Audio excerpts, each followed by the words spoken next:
because everyone's been a pupil for tens of thousands of hours, and because the better a teacher is, the easier they make it look. We kind of have this like pervasive misconception across society that teaching is an easy thing. It's not a highly complex, technical, incredibly sophisticated task, and yet it is.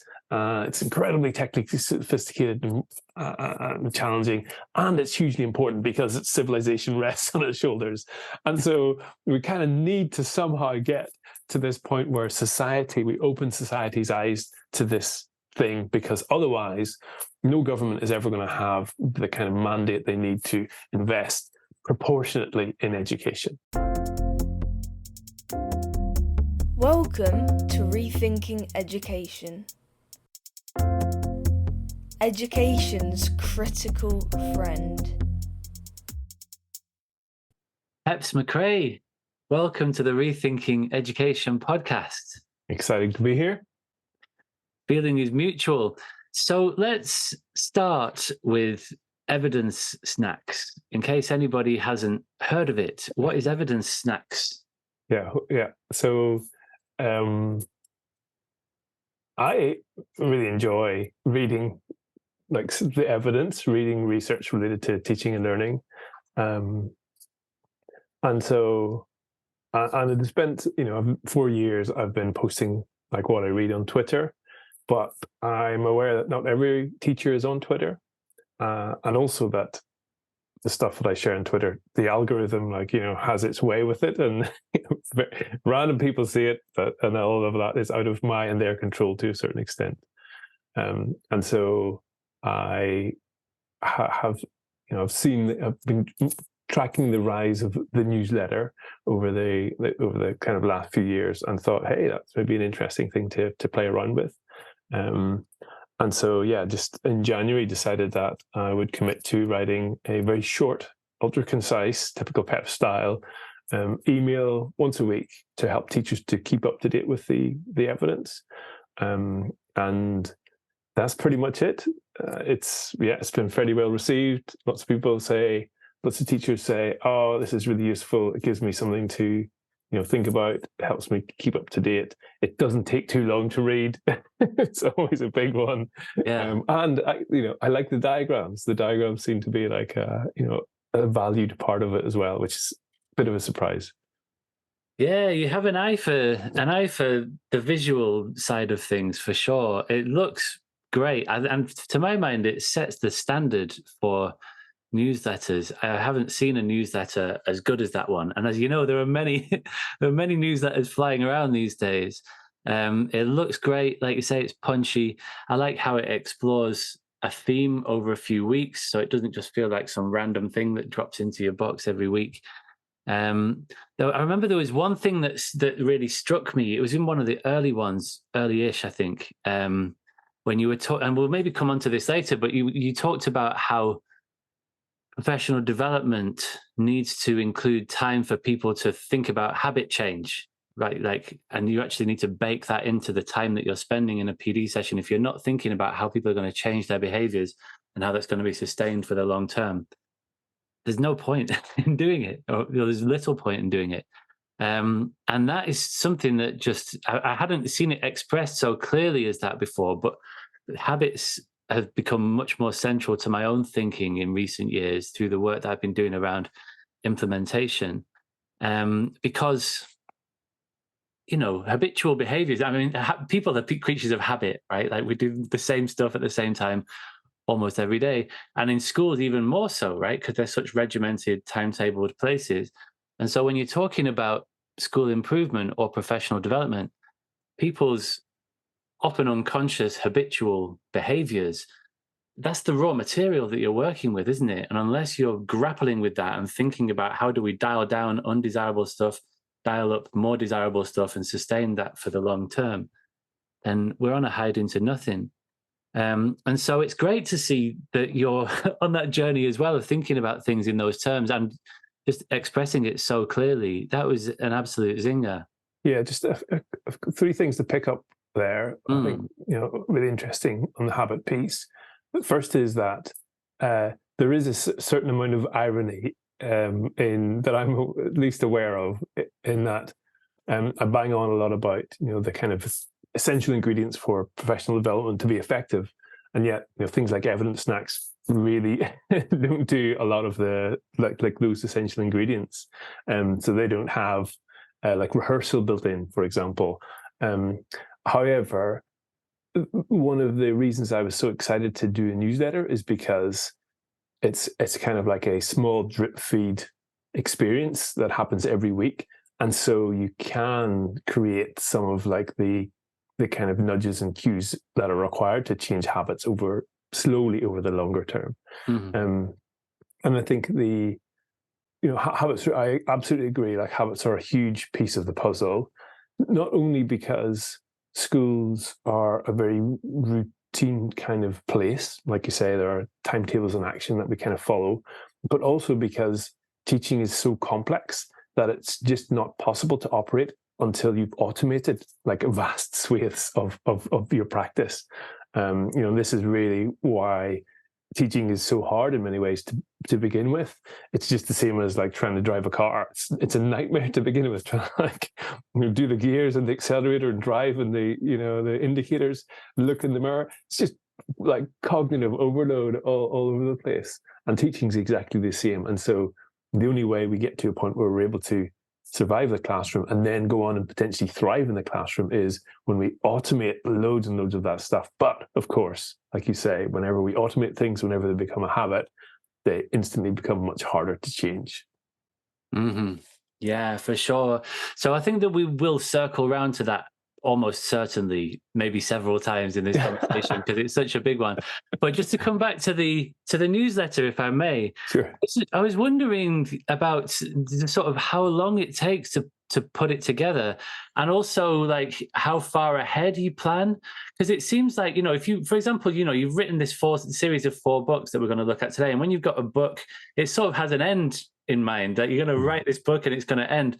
But a newsletter is this more sort of like a constant thing. I think that if I was doing that, I would run out of steam. And it seems like you're like Wallace and Gromit, like just laying the track down each week, just like trying to cobble stuff together. I was just wondering, like, it seems like yours is much more well organized than my imaginary newsletter would be. And I just wonder, like, how far ahead it's planned, and sort of, and what how long each week it takes roughly to pull it together. Yeah, so definitely I can empathize with the Wallace and Gromit feeling of laying the tracks right in front of me. I'm used to long form writing. I usually take like 3 years to write a very short book, and take a lot of time to think about what the journey is and what the framework is and how I'm going to end it, and all that kind of stuff, which I don't get the privilege to do at all with a newsletter. It's like, right, you can't possibly plan and kind of script it all into the future.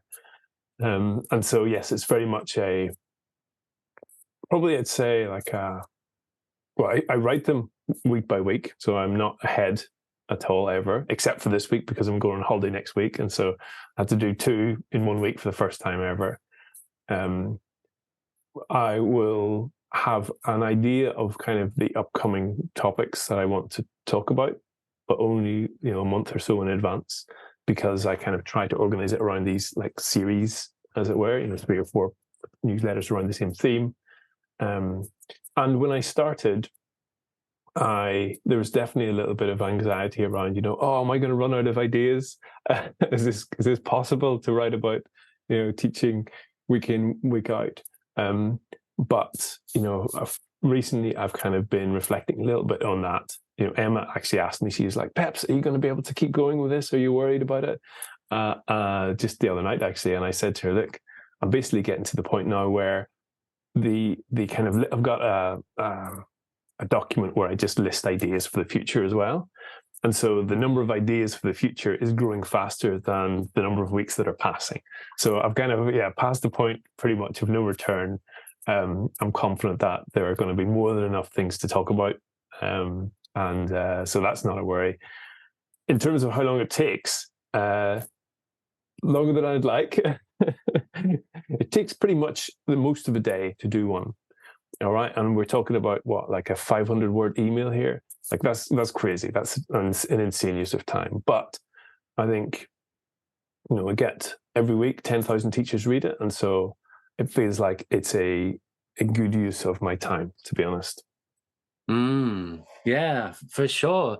I really think I would very much encourage you to keep it going, and it sounds like it is going to be sustainable. And I suspect that that's partly because of the volume of research that you read. Like it's quite amazing. Like all of the little footnotes in the high impact series. At the end of every chapter, there's like, if you want to, know more about this, read this, and the scope of your reading. I was wondering as well, if I may, inquire about the sort of the diet. Do you have like a set time that you sort of do you set aside each day or each week for reading research? Or is it more sort of sporadic than that? Yeah, so I've tried that in the past, and I know other people have tried it. I don't know a huge number of people who have been able to sustain the kind of setting aside time to read. Ollie Lovell maybe is an exception. He, has a book with him at all times, and whenever he's having breakfast, he'll just whip it out. So I think there are ways you can kind of be quite efficient with that approach. For me, the way that I end up reading is by basically getting into a position where I have to read. Okay, so in the past I did degrees because I knew that if I signed up to a master's, I would have to read a whole bunch of stuff and write a whole bunch of stuff. And then I got to a point where I was writing books, and to write a decent book, you have to read an enormous amount. And now I'm writing evidence snacks, and basically that forces my hand. So every week I'm like, got to make sure I know what I'm talking about. And even if I do, I got to brush up and check that nothing's changed. And so that essentially forces me to read. And as a result, I just cram in my reading as I would do with any other aspect of my work. It's like whenever I can fit it in during the week. Yeah. Interesting. Thank you.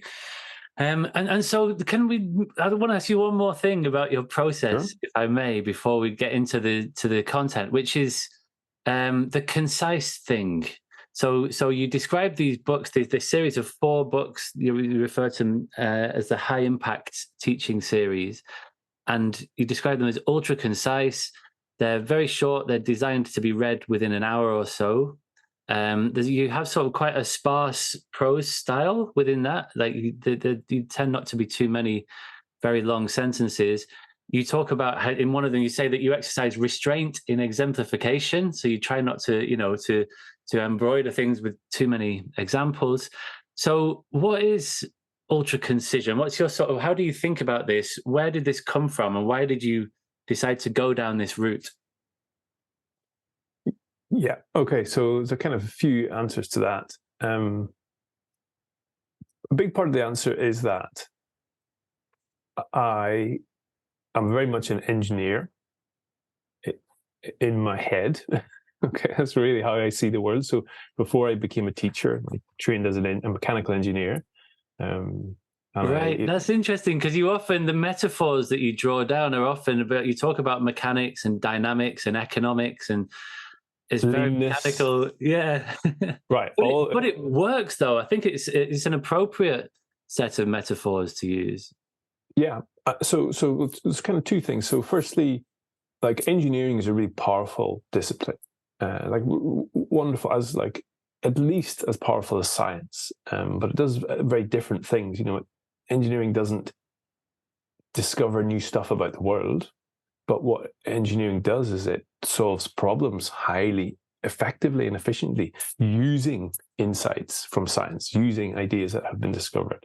An engineer who has to build a bridge will have to draw on, mechanics and vibration science and material science, loads and loads of science. But that's not what they do. They're not a scientist. They have to apply all of that understanding to solve this very complex human problem that they face, which is getting people across this chasm. And because no two chasms are the like. Every bridge is pretty much unique, and so for me, the metaphor of the engineer fits really well with teaching, because we kind of have to do similar things. The teacher constantly faces this social problem to be solved to help learners get from A to B, and it's not a straightforward easy thing to do. And where we can lean on some science, some research, some evidence to help us, we can often end up helping our students to make a more reliable and efficient journey from A to B. And so for me, basically, looking at what I've basically done over the last 20 years or so is looked at education through this engineering lens to see where there are the opportunities to kind of shine a slightly more mechanical type light on what we do, to see if that can help us to do it better. And the right, part of the reason it's all ultra concise is partly because, one of the kind of core tenets of good engineering is reducing the amount of waste. Okay, so lean is really a core principle of effective engineering, but also because I was never a good writer. I was an engineer and then a math teacher. Writing never really was something I dabbled much with. But when I found myself with my first book, Lean Lesson Planning, I was a lecturer at a local university, leading a PGCE course, and my students just weren't doing well enough with their lesson planning, and there weren't any good resources out there, guides, papers, books, and so I had to kind of write something. And so I ended up writing my first book, and the only way I could really do it was taking this very terse, sparse engineering technical type approach to the project. And that kind of ended up being valued by certain people. And so, I was like, right, fine, well, I'll keep going with that terse approach. And then the final thing to chuck in here is that the reason that I was maybe allowed to do this is because I went down the self-publishing route. And so, all my books are, if you look at the pages, there are very few words on any of the pages compared to a normal book. The font's really big. There are spaces between the paragraphs, which, that's not normal in a book. The margins are huge, all of these things, I don't think I would have been able to get away with a traditional publisher. But for me, it kind of allowed me to think much more of the book as an experience that I could take people through, rather just than a whole bunch of text that they had to consume, as it were. So there you go. Yeah, thank you. It's a really interesting idea. And the lean thing struck me. I remember you sent me a copy of Lean Lesson Planning when it first came out. All those, 8 years ago or so now? I think maybe. Yeah. Least. And that idea really struck me, that there's a lot of fat, right? There's a lot of stuff that we do that we do just because it sort of predates our entry into the profession, and we just sort of do what people have always done because that's the way that things are done. And there are ways, the Pareto principle you talk about in that first book, the idea that 80% of our outcomes are rooted in 20% of our actions. And so if we figure out how to zoom in on the stuff that actually counts. And I spend a lot of my time thinking about that, how I spend my days and how much of that is effective, and how can I apply my attention in a more economical way.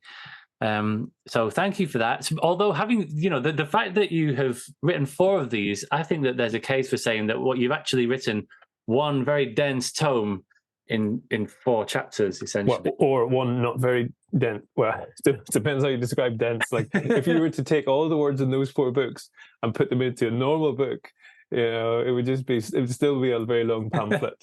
So concise is different to dense. Happy to happy to roll with concise. Not sure I can claim the dense. That's it. And I learned that the hard way in this last week or so, where I was like, I'll read these 4 books. They're only little, like you say, they're thin tomes, and we'll cover all 4.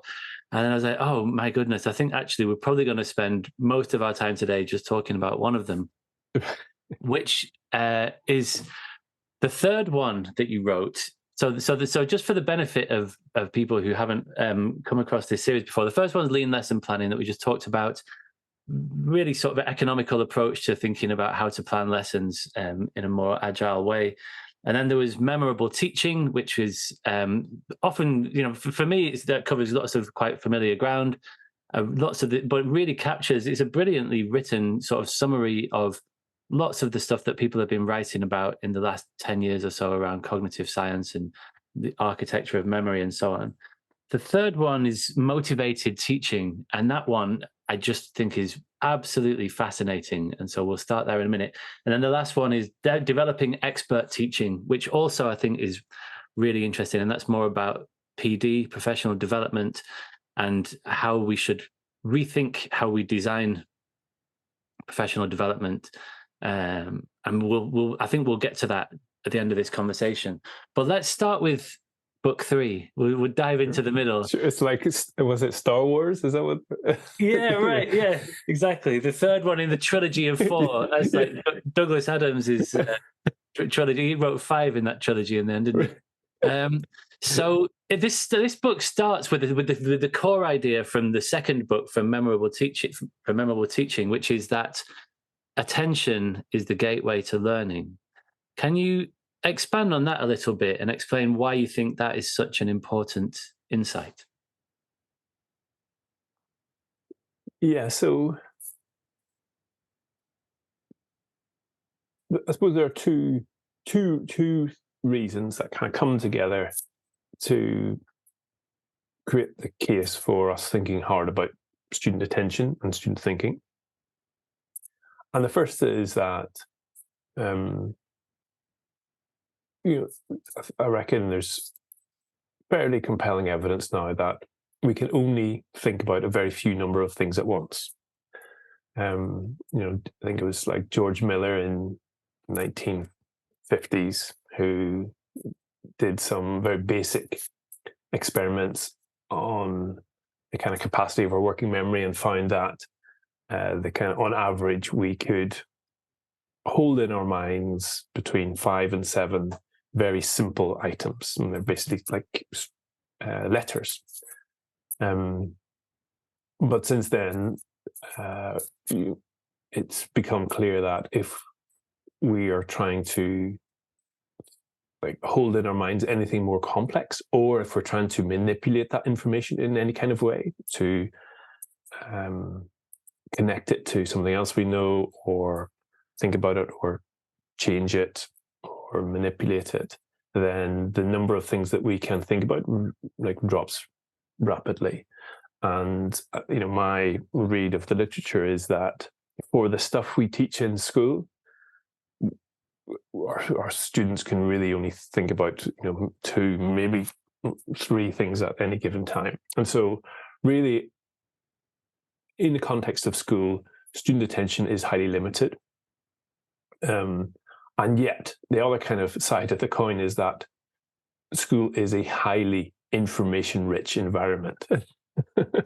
Okay, there are lots and lots of things that our students could pay attention to, many of which are pretty compelling. Okay, because school's a highly social environment, and growing up as a young person is, the social side of learning is hugely compelling as well. And as a result, yes, there are many, many different ways that our students could spend their limited attention during school. And if we kind of don't manage that a little bit as teachers, then they could end up spending that attention in ways that don't end up leading to the kind of gains we think are useful. As in, we have a curriculum, we've, as a society decided roughly that there's some stuff that's useful for our students to know. And the way they get to know that stuff is by paying attention to it, paying their limited attention to this stuff repeatedly over many, many years, because it's it's pretty complex stuff. And, if we don't kind of manage that attentional experience, then we essentially, aren't going to end up achieving that goal for our students. So, it's a very reductive way to think about education, but also I think it's kind of quite an interesting, liberating way, because it really boils everything down to this kind of concept of attention. And then from that point, you can start to build up a slightly more sophisticated view of the kind of ecosystem of the classroom. Yeah, sure. Yeah. I don't see it as reductive, but I do think that it's an important insight. And again, it's almost like just an engineering approach to just like, like the obviously attention, how you channel your limited resources that you were just talking about is going to limit how much stuff you can learn. And so and that word gateway, attention is the gateway to learning. And so we need to think about where that gate is pointing and how wide it is and for how long it's open and all of that stuff. And it's almost a mechanical understanding of like the flow of information. And it just seems to be a very fundamental, important insight. And I hear people talking lots about memory and lots about cognitive load and so on in recent years, and not so much about attention, which is obviously entwined in those ideas. But I can see the strong case for it. And you mentioned this very early on in the book on motivation. And then you describe motivation as essentially being you describe it as a system for allocating attention, right? And so if you're not motivated to attend to something, then you're not going to do so. And if you are, then you will, pretty much obviously. And you then say that this is largely unconscious, that our motivation, the way that motivation affects the way that we direct our attention is largely sort of done using heuristics, like rules of thumb, sort of patterns of behavior, habitual responses to stimuli that are often unconscious. And then there's this amazing, it's a zinger of a quote, I think. And you say, if we really want to influence attention and effort, we need to adopt an approach that adequately reflects the unconscious dynamics of motivation. So it's right for like the third line in, you're like, we need to dive into the unconscious minds of all these teachers and children and like reconfigure like what's going on, because it's not working as well as it might. And it's just sort of amazing, like, and it's funny, and true at the same time. I don't know if it's not really a question, but I want a response to that. And a little bit, to be honest, it could be a little bit uncomfortable, right, as well, because it's probably fair to say that there is a lot of unconscious stuff happening in schools and in classrooms, and a fair amount of that influences student learning on various levels. But there are some really interesting, then, I suppose, ethical questions around to what extent should we be kind of like pulling the strings, pulling the levers to a certain degree manipulate, is like the kind of worst word that you could use to describe what we're trying to do here. Influence is maybe better, but essentially to influence what our students learn or don't learn. But yes, that's, I think I'm okay with the whole thing, because I trust that teachers have the best interests of their students at heart, and that this unconscious processing is going to happen regardless whether a teacher is trying to steer a student or not.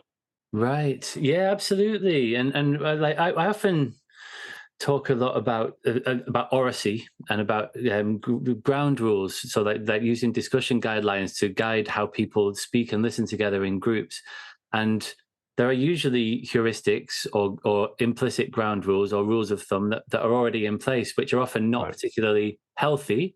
Like, if you're not 100% sure of what you want to say, just keep your mouth shut.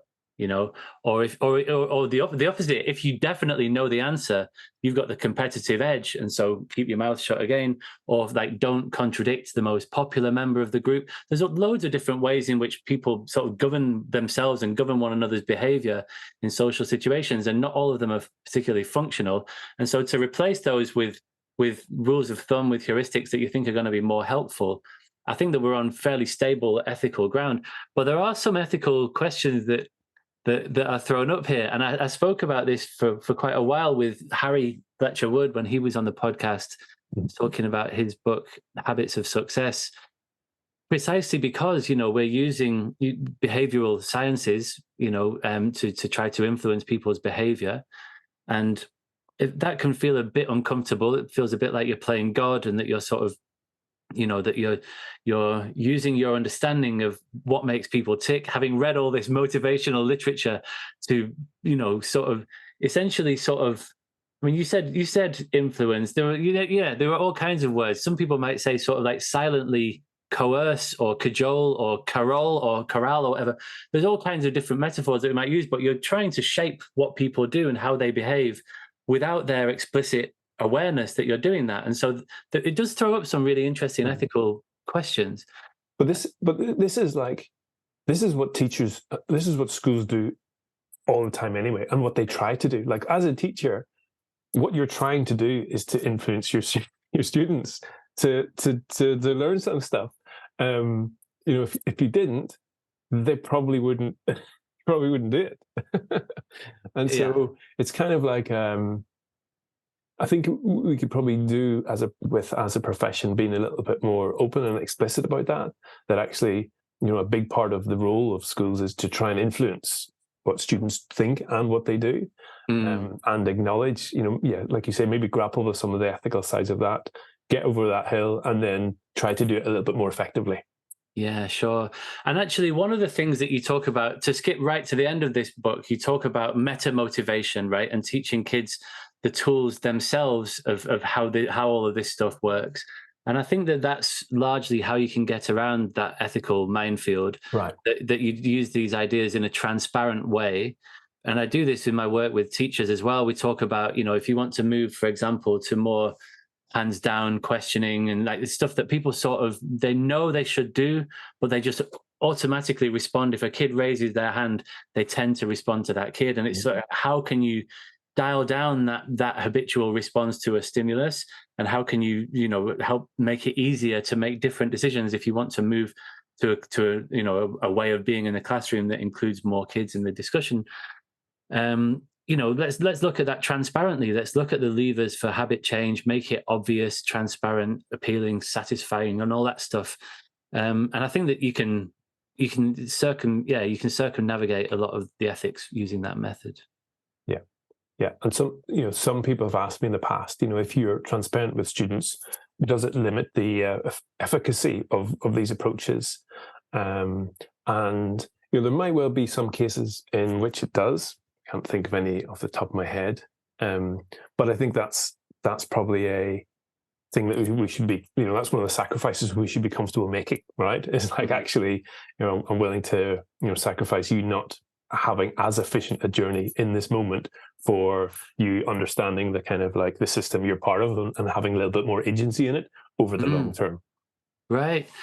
And we'll come back to agency later on, but I think that there could be a case, this is just sort of hypothetical really, but I think that there could be a case that using these ideas transparently could increase their efficiency, because a population of kids is hugely variable. Just because we make them all wear the same uniform doesn't mean that they're the same. Like, there's wild amounts of variability in personality types, in life experiences, hopes, ambitions, prior knowledge, so many different variables within that population. And so if you really want to harness these ideas, I think that the extent to which you can do that at the level of the individual and bring the kid into that process, rather than doing it like from the school leader's perspective or even the classroom teacher's perspective, I think that you're more likely to, I don't know, that's just a hunch at the moment, but we could maybe come back to that. I agree. And just, I think like going back to the unconscious piece, that's one of the other reasons why I think we should be kind of open to embracing it, is because I think there's like probably an equity angle to it too. For example, if you've got some students who are more, for whatever reasons, are more predisposed to being, or more disposed to being motivated towards academic outcomes, and compared with other students. And if you would just kind of leave that situation alone and don't interfere with the kind of like motivational mechanic, the differential motivational mechanics that students have, then you're kind of not really offering a fair playing field, as it were. Yeah, absolutely. And so we're really getting into the weeds here. I like it, but we're still we're right in the first few lines of chapter 1 of the book. So that's still on page 1. Yeah, okay. We told you we said it was going to be concise. And so the next point that you make in here is that about how situation specific it is. That it doesn't make sense to say X is a motivated person or X is a highly motivated person, although. We could park that. We could maybe come back to that. But the people are, maybe highly motivated to do some things and not other things. And I think everybody would recognize that. And that explains, as you say in the book, that explains why motivational posters and inspirational quotes have such limited ability to bring about change. At a general level, right? Sometimes, if you're in the right place, the right time, then it can connect with you. Yeah, then that it can be motivating, but as a kind of a tool, a general tool for trying to motivate like a whole population, such as a school, not a great one. Yeah, I agree. And so I guess just briefly on that point, like, can somebody be a motivated person? Like, for example, it seems to me that you are a highly motivated person. It seems like you get stuff done. You are able to be consistent over long periods of time. And not everybody is like that. And so I think that there is probably some sort of generic variability in motivational proclivity, if you like, as well as the situational stuff. So motivated towards what? Okay, I think for me, there might, so firstly, there might well be, okay, but I'd still think we need to push hard on the motivated towards what first, because, you say I'm a motivated person. I'm certainly motivated to do things like write books and write emails every week. God knows why, stuff like that. I'm not very motivated to like watch TV. I'm not very motivated to like chill out at the weekends.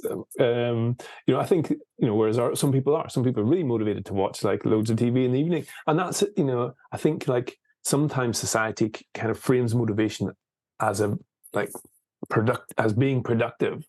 Whereas I'm not sure that's the right way to kind of think about it. I think we can be motivated towards different things. We just got to be careful not to confuse the kind of social values that are attached to different things. Mm-hmm. Yeah. Interesting. All right, let's park that for now. All right. So then you say something interesting, and I didn't quite understand it. And I know it's probably a while since you wrote this book, so I wonder if you'll have this at your fingertips. But I'll ask it anyway. So you go on to say situation specificity. The fact that motivation is specific to certain situations is good news for us, because it's easier to change the attractiveness of a situation than it is to, change somebody's personality trait.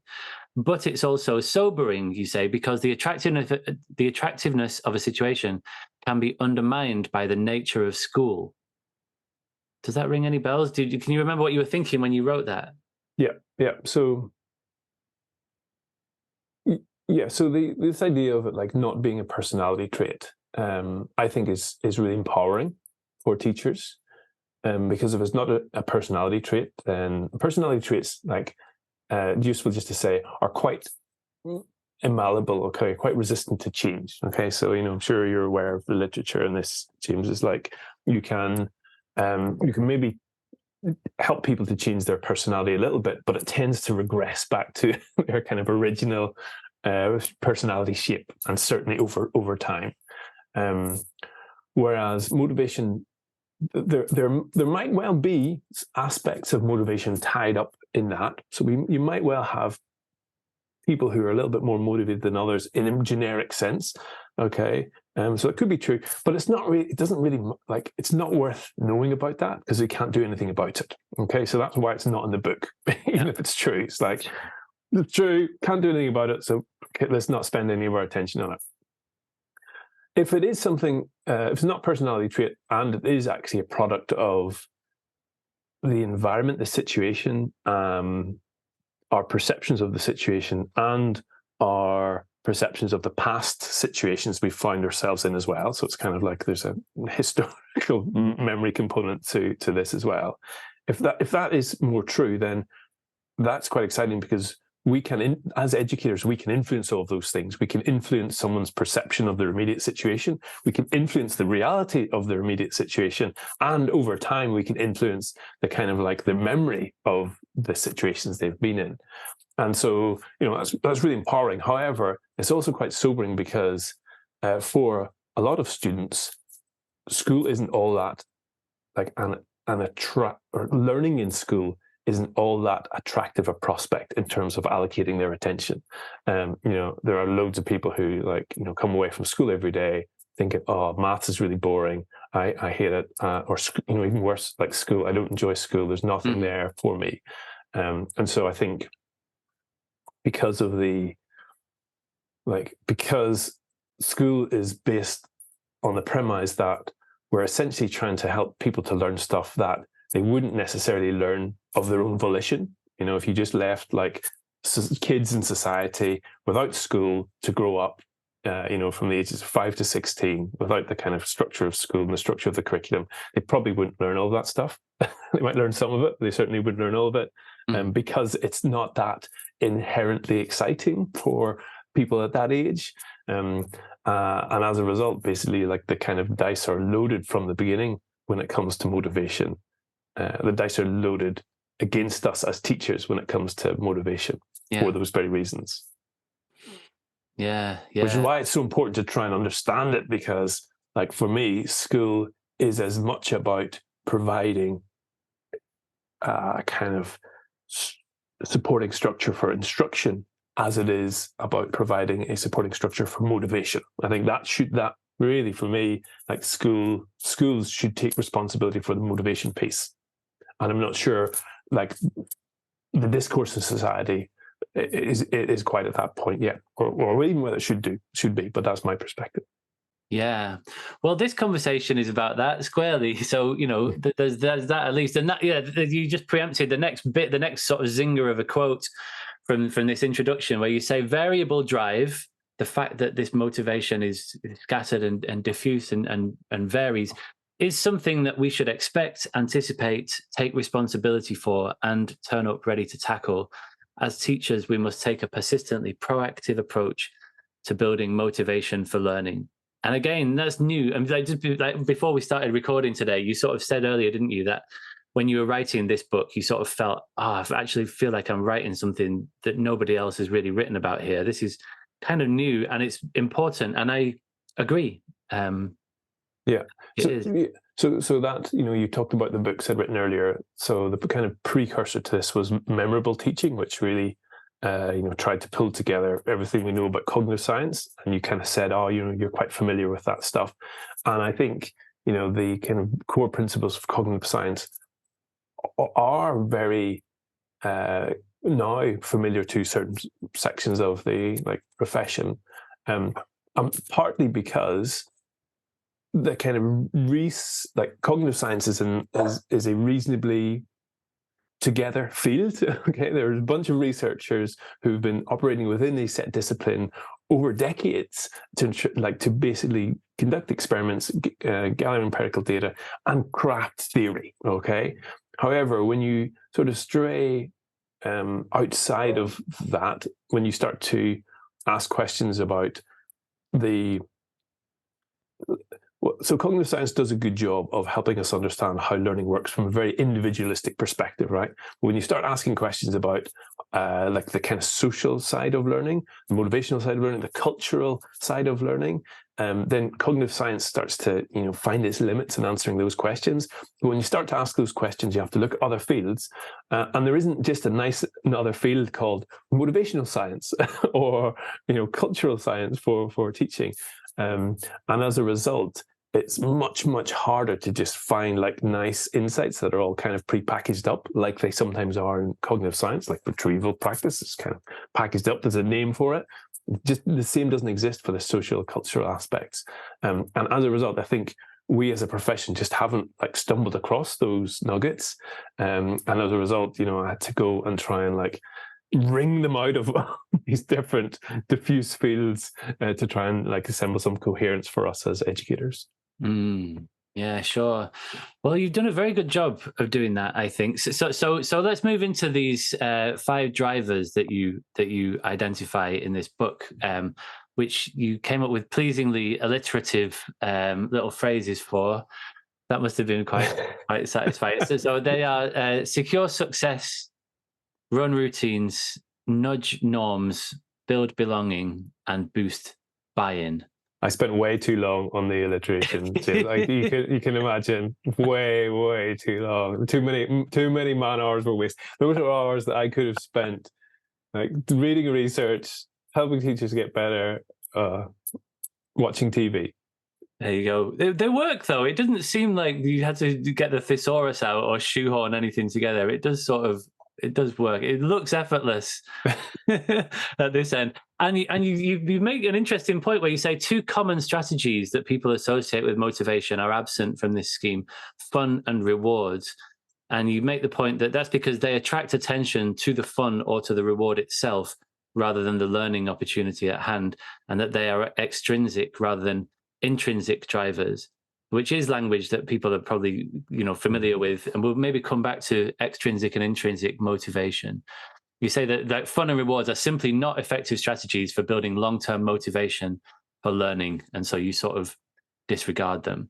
So let's go through these 5 fairly briefly, because I want to get. And just to be clear, like there is the language is really hard here, because there definitely is something like intrinsic motivation is partly about having an enjoyment for the thing itself.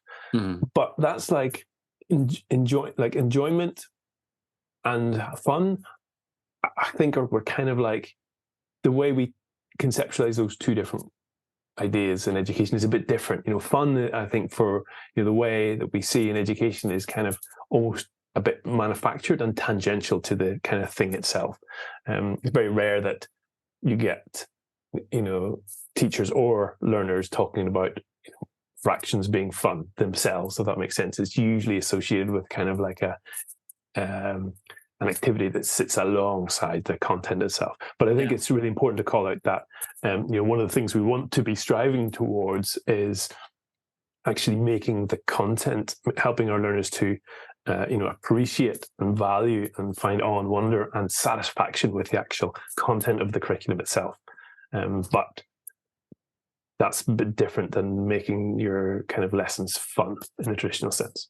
So anyway, yes, 5 drivers. Yeah, thank you for that. And just quickly, the extrinsic intrinsic thing. I was wondering at this point in the book, and I think I sort of resolved this later on, but this idea that this is all, it's very teacher-led, all of this stuff. And especially when we get to boost buy-in, there's a really interesting sort of tension there around autonomy. And you sort of, let's get to that later on. But is there sort of like a fundamental tension or like almost like an oxymoron? Like, can you extrinsically motivate somebody to be intrinsically motivated? Does that make sense? I don't know if I phrased that quite well enough. Yeah. Idea. Well, it's that, you can lead a horse to water, but you can't make it drink type situation, isn't it? And I think where I've got to on that is that you can create the conditions, okay? You can create the conditions for someone to potentially be more intrinsically motivated. And actually that extrinsic motivators are sometimes some of the best tools to use to get to that point, or to get the ball rolling in that direction. Like one of the big misconceptions out there is that extrinsic drivers are bad and intrinsic drivers or intrinsic motivation is good. Whereas I think a more accurate picture is that they have different effects over time. Okay.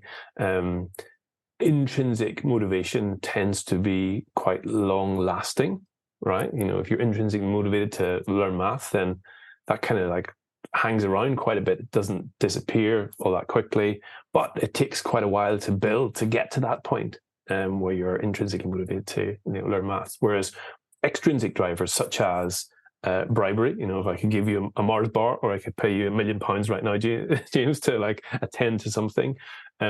Extrinsic drivers are you're able to like able to employ their effects much more quickly. So, me offering you £1 million I could get you to pay attention to something else very quickly right now.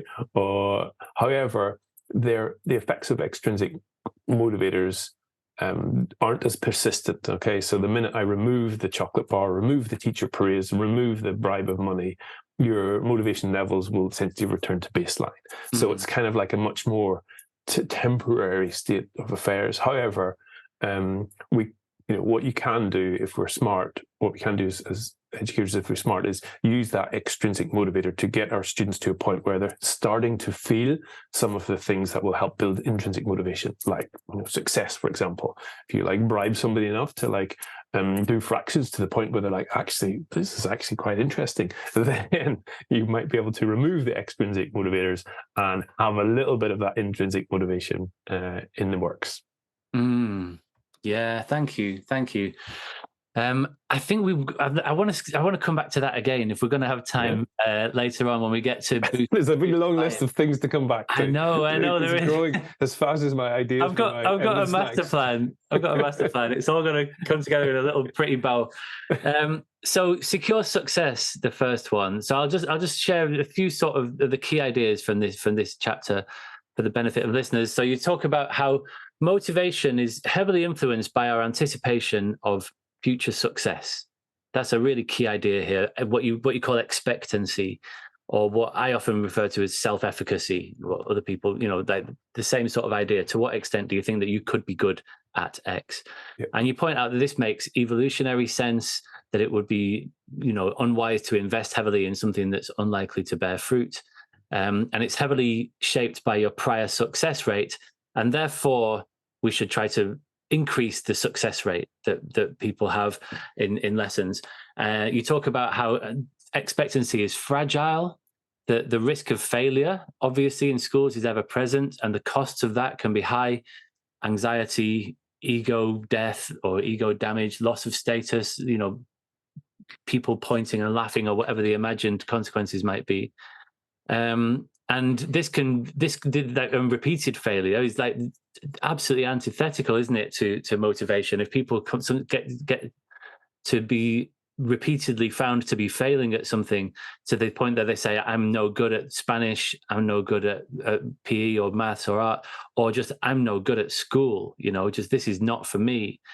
And sadly, there are many kids who feel like that. And you make the point early on in this book that, like kids often leave school in quite an unmotivated state. And you often hear kids saying things like, I really liked that subject until I did a GCSE in it. And now I just want to never really look at it again. Like history is one that comes up a lot, but other subjects. My son is currently doing his A-levels, and he is having a similar torrid time with philosophy and politics in particular.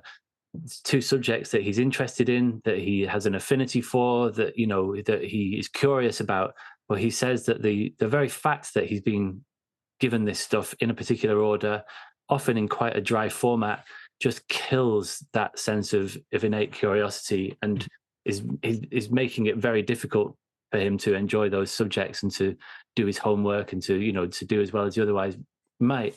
And so it's a tightrope, this thing, isn't it? If we can figure out how to pitch this right, and help people think, yes, I could be good at this, and I'm going to buy into that optimistic vision of the future. And so I can see now what you were talking about earlier, how the structures of school are working against us often, because we have this very sort of top-down mandated thing, which sort of goes against some aspects of human nature, which is like the desire for autonomy. So let's park that for now, but it's an interesting point to dwell on. Oh, go on. Yeah. So another example of kind of one of the challenges of achieving that is the fact that we have to work with groups of humans, and it's quite hard to require a certain degree of sophistication to get to a point where every student in a class feels successful. Because success can often be a bit of a relative concept. You've sometimes feel you're successful when you beat other people, when you do better than other people, things like that. And so it's actually quite tricky for teachers to. Oh, sorry, that phone's no. Sorry, can you hear the phone? There's a phone ringing in the background. No, here. I think Zoom has a noise gate. A great filter. Okay, well, you carry on. I just tried to not to be distracted myself. Yeah, so it's actually quite tricky, I think, for teachers to be able to create motivation or create experiences where every teacher, every student in the class feels success. Yeah. And if you did achieve that, you're probably pitching it too low, And so this figure of 80% often comes up, doesn't it? And you mentioned the figure of 80%, and Rosenshine does as well. Aim for a success rate of around 80%. And I've sometimes not been fully clear. Does that mean that 80% of the students succeed, or does it mean that the kids are getting like 8 out of 10 on average as a whole class? Have you got a sense as to which of those that refers to? Yeah, so I think it's like you want every student to be succeeding 80% of the time, really. Yeah, because it's like otherwise you end up with some students we end up with this uneven motivation across the class, which exacerbates the gap because those students who are being successful are getting even more motivated and are being even more successful as a result. And this is basically what I was trying to say earlier, is that the variability from the classroom makes it really hard to kind of achieve this blanket success rate, and as a result, blanket increased motivation. That's a hard thing to achieve, isn't it? To get every kid to feel like they're being successful 80% of the time. Impossible. Even in setted, especially in a mixed ability classroom, but even in a setted environment. And at this point, I like you said that it involves pitching things right. It means teaching stuff in a granular way so that kids can build up their understanding. And you also said that expectancy therefore means just great teaching. And at this point, I sort of thought, oh, so like the practical application of this is just be good at your job, and that's a difficult pitch. But I don't know if you've got a response to that before we move on. Yeah, well, it is in part. It isn't definitely in part. Like, and probably a big part of motivation is just teaching well. I think if there's kind of one message that we take away as a profession from the literature on motivation, is that success is probably the biggest lever that we've got at our disposal, and as a result, just teaching well in ways that help our students to feel successful is the kind of number one. If you're only going to do one thing, that's probably what you want to do. Now, of course, that's not enough to be able to maximize motivation, as it were. And all the rest of the book is about that.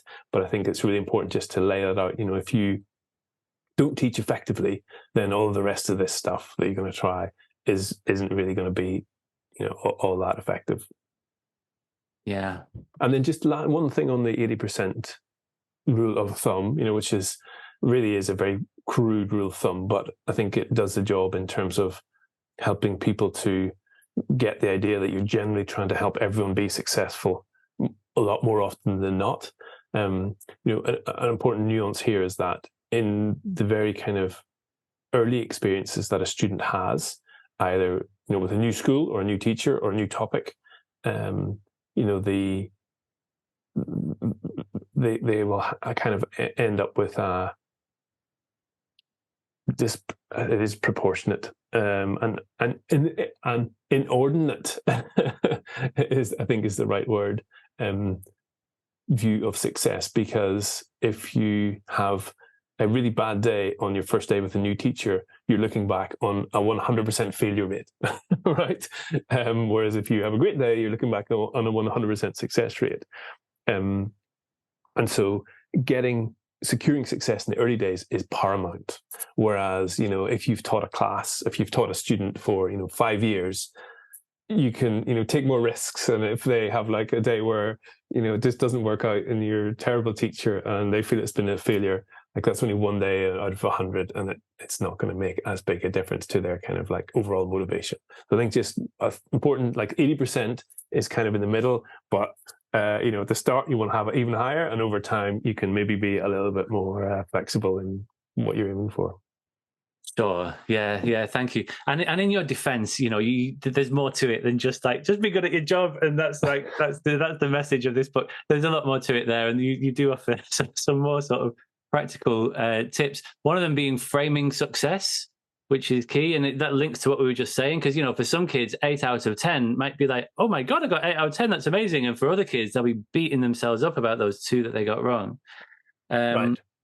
And so there's a lot that you can do here. You make the point that this stuff is complex, it's nuanced, it's difficult, it's very, very variable across this population. But you talk about, for example, you can emphasize the importance of accurate attribution, right? So that when kids do achieve success, that they know what it was that it was down to, and that you put it down as far as you can to you make the point where pupils believe that they were successful and they attribute the cause to themselves, then the expectancy will increase. But if they put it down to external factors, if it was luck, or if it was just an unfair test, or the teacher doesn't like them, or whatever it might be, that's going to not increase their expectancy, not increase their self-efficacy. Yeah, so a lot of subtlety really there, isn't there? And I think the framing success is a really good example of how influencing motivation goes beyond just good teaching. And you might say that actually framing success is part of good teaching. Fine, okay. But really what I mean when I say good teaching is the kind of like technical side of things, but I could teach what I believe is technically an incredible lesson, right? Where, my students were all, working really hard, asking me lots of questions, helping their peers, learning from their mistakes. This is, developing metacognition is glorious. But I could have a student in there who believes that success for them is getting all of the questions right first time without having to ask for help, and beating all of their peers. And they're walking out of that incredible lesson thinking that it's been a failure. And so, I think that's a really good example of how subjective a lot of this stuff is. And so, if we want to really influence motivation, then not only do we need to teach really well, but we have to kind of influence how our pupils perceive, actively, intentionally, deliberately influence how our pupils perceive that experience as well. Yeah, absolutely. And then to round this bit off on securing success, you make the point that repeated success, if you can get the point to the point where the majority of kids are feeling that for the majority of the time, that it doesn't just increase expectancy, but it influences proficiency, and it influences the extent to which they feel like they are good at this. Not just like I can do fractions, but I am good at fractions. I am good at maths. I am a person who can improve in maths.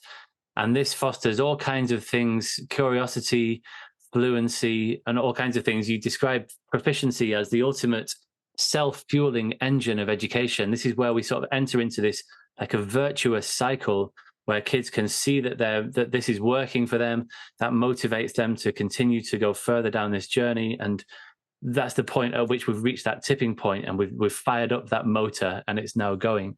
And that's something that I spend a huge amount of my time and effort thinking about through the lens of what's now often referred to as learner effectiveness.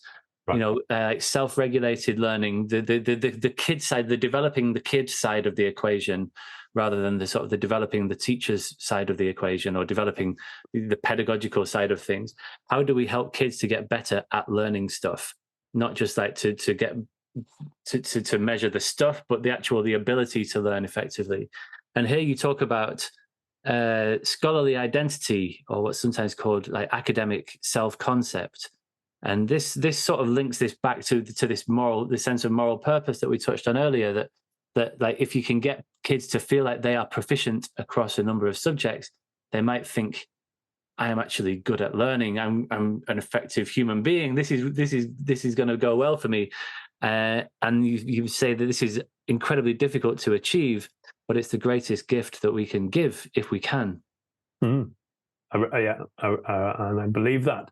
Stand by that quote. And I think like the key thing to pull out here is that identity, or academic self-concept, as you describe it, is a really powerful thing, but you can't just get there by telling a kid, "Oh, you're good at maths," trying to convince them, "Oh, come on, you're actually really good at maths." Like that's not how academic self-perception changes or works. It's because it exists at a much more unconscious, subconscious level, right? You can't just tell somebody, "Oh, you're better at this," and for them to believe it. They have to actually kind of feel it, or their unconscious has to feel it and experience it. Which is why I think the kind of best route is through this repeated success across as many different domains and over as much time as possible. Like that's really the only way you're going to get somebody to truly believe deep down within themselves that they are good at maths, that they are good at learning, and that they care about it. Oh, yeah. Thank you. Right, run routines is next. And this is where you start to talk about cost. So we've talked about value and expectancy so far, and here you talk about cost. And again, this is sort of like an economic model. This is, you talk about this key idea. One of the foundational tenets of behavioral economics, this idea that the lower the cost, the more motivated we will be. Well, if I said that, that's wrong. I think it's one of the tenets of classical economics. I think behavioral economics probably takes a more socially nuanced perspective on things. So I probably should need to update that. Oh, right. Okay. Mental note. Yeah. Good one. Good catch. I like that fact about your books. The fact that you self-publish, you sort of say, like, give me feedback and I can just tweak it before the next run is printed. Yep. Like, that's a lovely thing. And so you're talking about how costs, the lower the costs, I mean, you can see some of the wisdom of that idea or the truth of that idea. And you talk about one-click purchasing, like Deliveroo, just like when you make things easy, they happen more often, right? Because it just tips the investment balance, the equation, if you like, in the favor of acting. And then you make the point that reducing cost in school is not quite so straightforward, sadly. We're that easy. Right. Yeah. And this is interesting because you say here that one of the keys here is to understand the difference between the what and the how of learning. You say that both the what and the how contribute to people's overall effort, but it's possible to reduce the demand generated by the how whilst maintaining the exertion generated by the what. And this, you say, this involves making the process of learning easy while maintaining the challenge in the content side of things. Have you got anything to add to that at this point? I thought that was an interesting distinction to draw between the what and the how, and that we have a lever here. There's sort of a way that you can crowbar your way into this conundrum by separating those things out. Yeah. Yeah. Only that I think this is like not all that intuitive an idea. And so it can be easy just to wrap up the what and the how in our heads as teachers, as it's all learning, the kind of process and the content are all the part of the same thing. And there is a world in which, the process is important, an important thing for students to pay attention to, certainly from a metacognitive perspective, but it is nowhere near as important as the content. Our goal, like I said earlier, the stated goal of education is one of the main stated goals of education is to help students to develop an understanding of the curriculum, and that's really the what. And so the more we can get them paying attention to that stuff, the more we can get them thinking about that stuff, the more chances that they're going to end up learning that stuff, developing knowledge and understanding about it. And because of this limited working memory capacity that all students have, they can't be thinking about all of the what and the how very easily at once. Learning about fractions whilst also, thinking really hard about some kind of like stock market game that they're involved in, whilst also being like metacognitively aware and developing self-regulation skills on top of all of that. It's really hard to kind of end up with anything at the end of that. And so teasing apart this kind of different places that our students might allocate their attention and being a little bit more ruthless in where we want to direct it, I think can give us a little bit of an edge in terms of what we get out of the process. And actually, I'd say that the more it's not just a case of reducing the kind of cognitive demands on the process that allows you to maintain the challenge levels of content. I reckon those are kind of like a bit like a seesaw. So the less cognitive demand you place on the process, the more challenging content you can ask students to grapple with. Yeah, right. Yeah, thank you. And I like that. And so in this section, we can skip over this a bit, and probably the next section, because they're a bit more sort of intuitive to grasp. So the idea here is that you can make these things easier by running routines, which you describe as like the if-then algorithms of life. If this happens, then that happens. And you talk about like cues and stimuli. What cues are we going to take, and then a chain of events. What happens in response to that sequence? And I think that's all fairly straightforward. And habits. We kind of got pretty good understandings like across society of how habits work these days. So basically like applying the thinking behind habits to the classroom, I suppose, and learning. Yeah, exactly. Which we could spend much more time on, but I think that because it's sort of, I think that people probably get the general idea of it. I would very happily have you back and just do a whole 2 hours on habits, because to my mind, it goes deep. It's absolutely critically important. But I want to sort of get to the bit where we tie all of this up in a bow. So the next one, which again, I think that this one people have an intuitive understanding of to an extent, but not so much. You don't really see people capitalizing on the importance of this next idea of nudging norms, and this idea that we've evolved as people to be heavily influenced by the behavior of others. And there's that amazing video that you link to in your book. It's called "Most People Are Sheep." And an example of an Ash experiment. So there are, if you search for Ash experiments, there's a whole bunch of these, mostly done during the 70s, or ethical, committees were a little more flexible. Absolutely. And there was that old candid camera one of the guy in the lift where like everyone puts a hat on, and then he puts his hat on, and they take it off, and then he takes his hat off.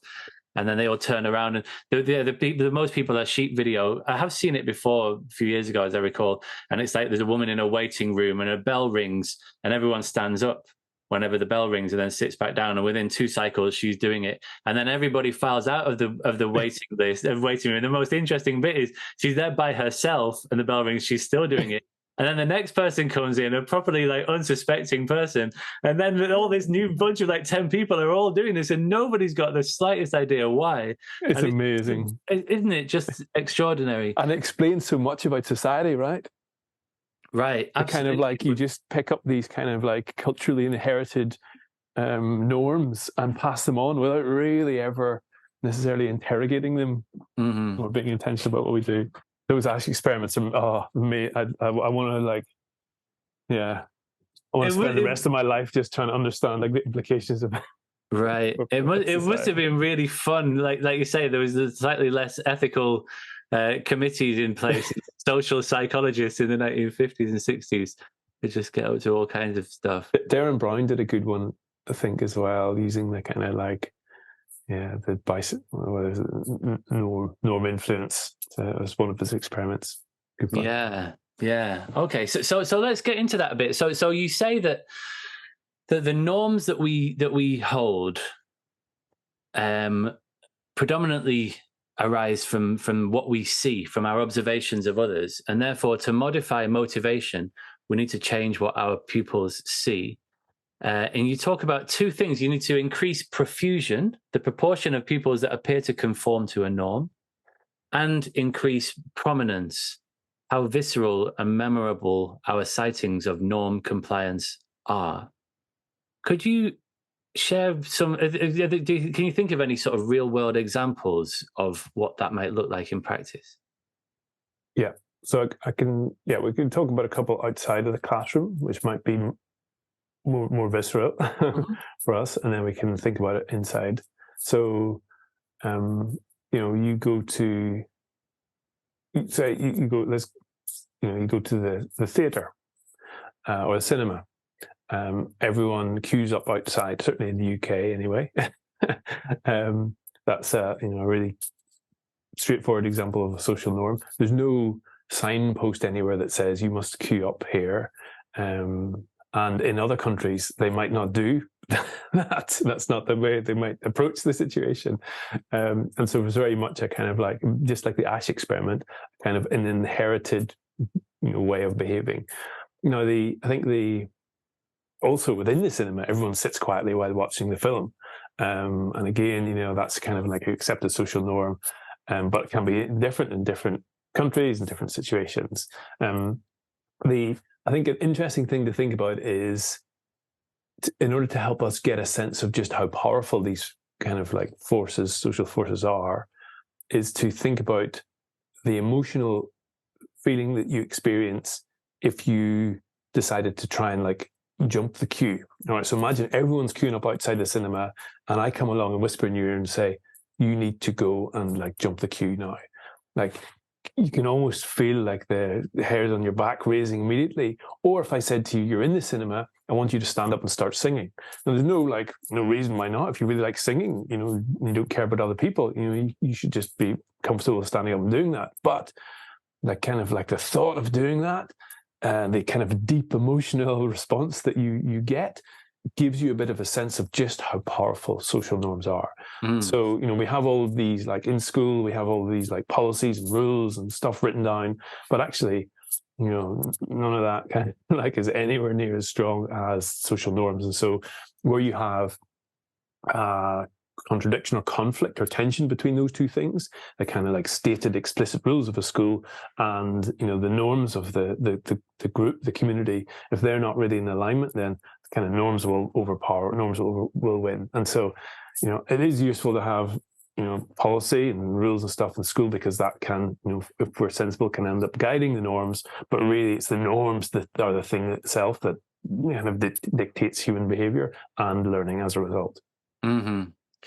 Yeah, and people have learnt this recently, haven't they, with like the so-called nudge unit, the behavioral insights team, who started saying, for example, like if you get a letter from HMRC now, or a parking fine, and there's a line in there that says, like 90% of people pay their fine within 48 hours or something, and the people who received that letter were significantly more likely to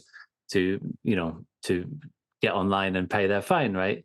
Because they wanted to be part of the majority. And it's like you say, that if you can figure out sort of ethical ways, like you could argue that is that the ways to get people to do what they should do, what you want them to do.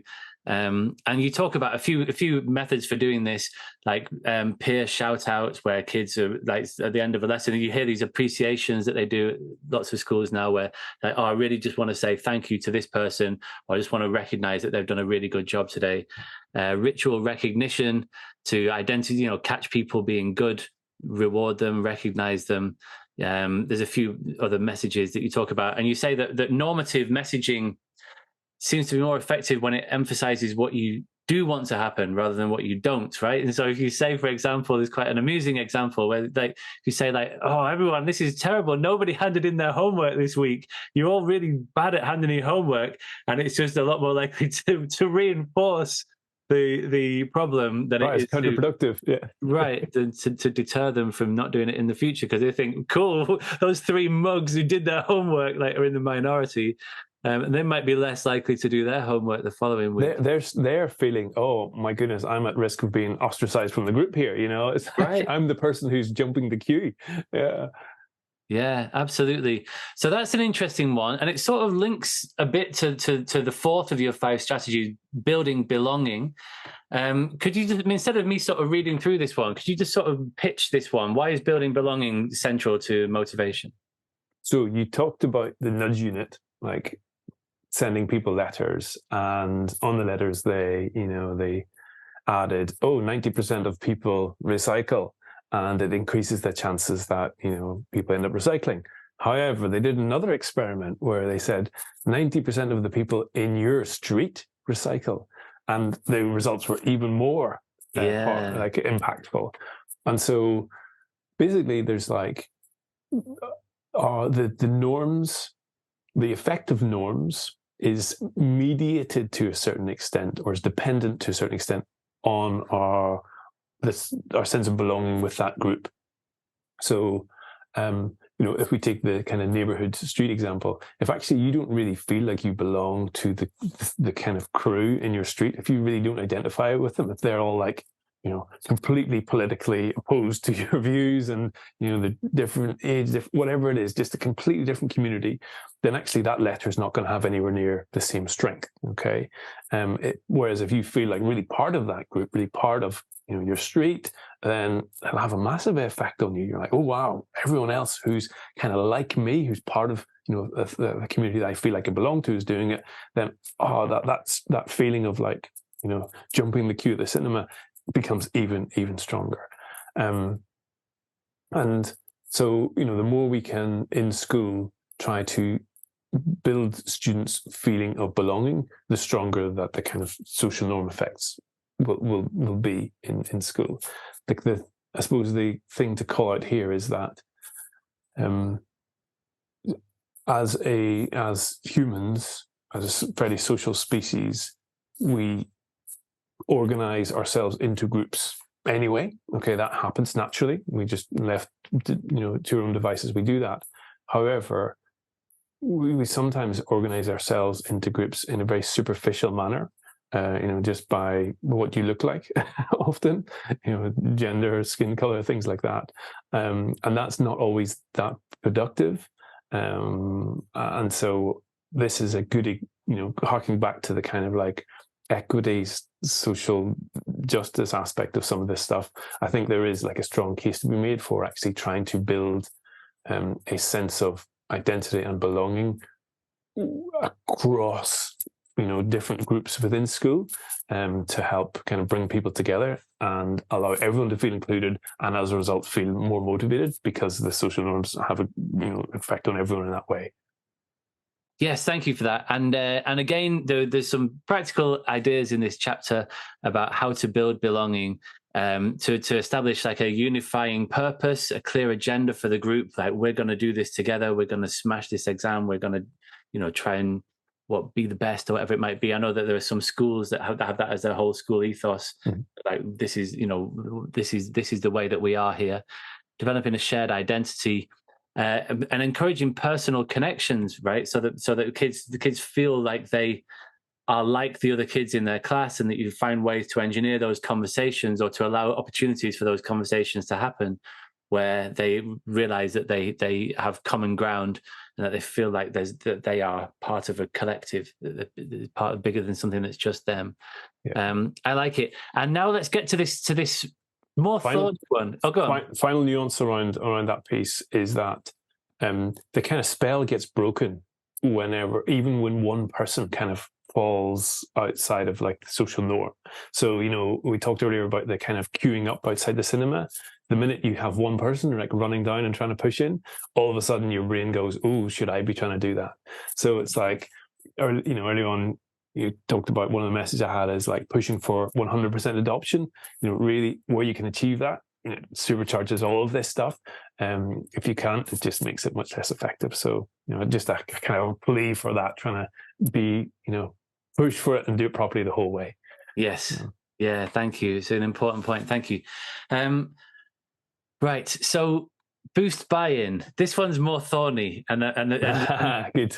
And exposes some of my own sort of interests and biases, I suppose. So let's just see how we get to, and where we get to. And so this one, you start out by saying, in a world where the behaviors and attitudes of others have such influence over our own, we are attracted towards opportunities that give us a measure of autonomy or choice over our actions. And that if pupils feel that they have meaningful choice over stuff, that they put in more effort, they persist for longer, and they enjoy learning more. And when people feel that they have meaningless choice, or that they're coerced into doing stuff, that they invest less and actively resist even. And this is massive, I think, in schools, because there is so little scope for choice. And it's interesting the way that you take this direction, because you talk about the challenge of choice in school. You're saying that the nature of the stuff that we teach, combined with the fact that kids are novices, means that they don't know what they don't know. And in the same way that a patient can't diagnose, their own ailments, often pupils are not necessarily best placed to make wise choices about their own learning, even if they think that they would. And misplaced autonomy can be worse than none at all. You make that point as well, which is, I think there's a debate to be had there, but let's just park that for now, because what you do in this chapter is you sort of say that in the majority of classroom cases, rather than trying to dial up ways for kids to experience more autonomy in the classroom, it's better for teachers to make an executive decision on behalf of the pupils and then work to boost buy-in around that choice. And that's the sort of the direction that this chapter goes in. And I just wonder what's that? I mean, it's a wider question, right? It's like, this is a book about teacher effectiveness. And it's like, so you're putting the ball back into the domain of the teachers, if you like. But there is this important wider question around, like, how can we find ways for kids to make meaningful choices about their learning, and therefore to boost buy-in that way at the level of the kid, rather than sort of making these executive decisions and then trying to get them on board. I was just interested to hear about why you sort of took this chapter in that direction. Yeah. Because I'm not sure how I couldn't find any other solution, James. I think like that's the only way I could kind of reconcile this tension. So, like, lots of literature suggests that autonomy is motivating. However, there's this kind of nuance around the kind of meaningfulness of those choices that people face. We talked about the doctor-patient relationship. Like, it's really not motivating to be asked, what do you think? What do you think your diagnosis should be? But similarly, we know there's an effect called choice paralysis, where you'll have experienced if you go to a restaurant where there's like 1,000 different things to choose from. It's not a meaningful choice either. So there are, like, choice isn't always meaningful. I think that's the first thing to just be like really clear on. Assuming that it is not quite right. It can be, but not always. The tricky thing is this bit about students not knowing what they don't know, because that can potentially be quite frustrating for a learner then, because what they know is that they think this is best, but if the teacher is suggesting something different, then that becomes quite difficult for them. And I think, the bit later on in the chapter that provides a solution to this is this concept of trust, essentially.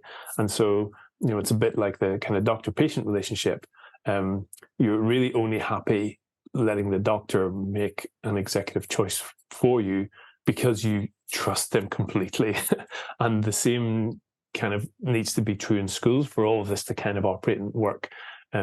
Students need to have super high levels of trust in their teachers, because what a teacher suggests they do won't always make sense to them intuitively. And as a result, there's a danger that it's not going to be motivating for them. Whereas if they kind of get to the point where they trust their teacher, they realize the teacher is more expert in this stuff than them, they trust the teacher, trust that the teacher has got their back, is making decisions that will benefit them in the long term, then they make the choice to approve of the teacher's decision, which is a choice. Okay, this is like, it's maybe not a choice of like 100 different options or 3 different options, but it is a choice of like going along with the teacher's suggestion. Then there is a degree of motivation and autonomy that or agency at least, that comes with that. Because a student could very easily choose to like, well, I'm not really going to go along with this. I'm not really going to give the teacher my attention. I'm not really going to put in effort to, the fractions that are on offer here. Yeah. And then the final thing to just kind of cap all this off is like, that's the argument. However, I agree, there's probably a world in which there are a lot, I would love to have had much more time in that chapter to actually go into all of the potential different choices, micro choices that we might be able to meaningfully offer students that they could do a good job of making. But I think the challenge is that varies so much. It's like subject to subject and context to context is actually really hard for me to write about with any kind of like value from a more generic perspective. Yeah, interesting. There's a good previous episode of the podcast with somebody called Geraldine Rowe, who wrote a book called "It's Our School, It's Our Time," and it's about a thing that she's an education psychologist, and it's a book about her doctoral study about something that she calls CDM, collaborative decision making. Right. Which is not so much that it's about giving kids lots of choice and just letting them run amok and do whatever they want, but it's about saying like, we're part of a community here, and let's sort of just bring people's voices and views into the decision-making process. And it is hard. There is a fundamental tension in schools, and that whole thing about kids don't know what they don't know. And I think that there's a way around it, which I'll come back to in a minute. But just to pick up on what you said a minute ago about the micro decisions that you can make, that was really interesting. It was like a tiny little move, but you were saying you can provide little opportunities for pupils to opt into a decision. So, for example, after explaining the why of what it is that you're doing or explaining some task, you provide pupils with a clear next step and then say, are you up for it? Or shall we crack on? And even just that micro move, you totally talk about it as a micro choice, can make all the difference. And you can really see that you're just giving them that little tiny bit of room to step into that next part of the lesson or the next part of the sequence or whatever it might be. I thought that was really interesting and insightful, and just a top tip for teachers. It's just like clever bit of language use. So, like people in the marketing industry and software design industry use this all the time. They call it micro investments, where basically like if they can get you to like click on something, which is like the kind of least investment possible, as a result you become much more predisposed to doing doing something more significant, buying a product or, watching a video for, a certain number of minutes, because there's a kind of like a sunk cost thing that's happened. It's like, if you've clicked on something, you've made this active decision, it means that, the unconscious kind of process that is going on there means that, there must be some kind of value here. I'm investing in it. And as a result, you are more inclined to invest more. So I think like it's a really small, subtle thing that we can do in the classroom, that not only builds motivation, but also, gives students a little bit of autonomy in this highly constrained environment. And so, I think it's kind of a nice little bit of practice.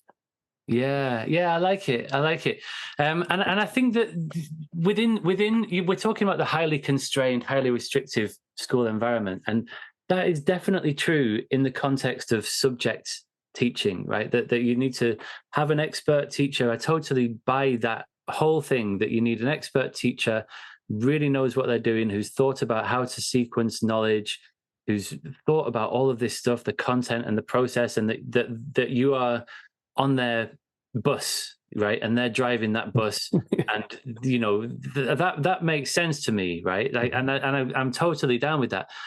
But I think that therefore the scope for playing around with autonomy and choice and for harnessing that buy-in is very limited at the level of the individual in those lessons. They have to just buy into that teacher, to trust them, and for that teacher to be able to take that responsibility and run with it.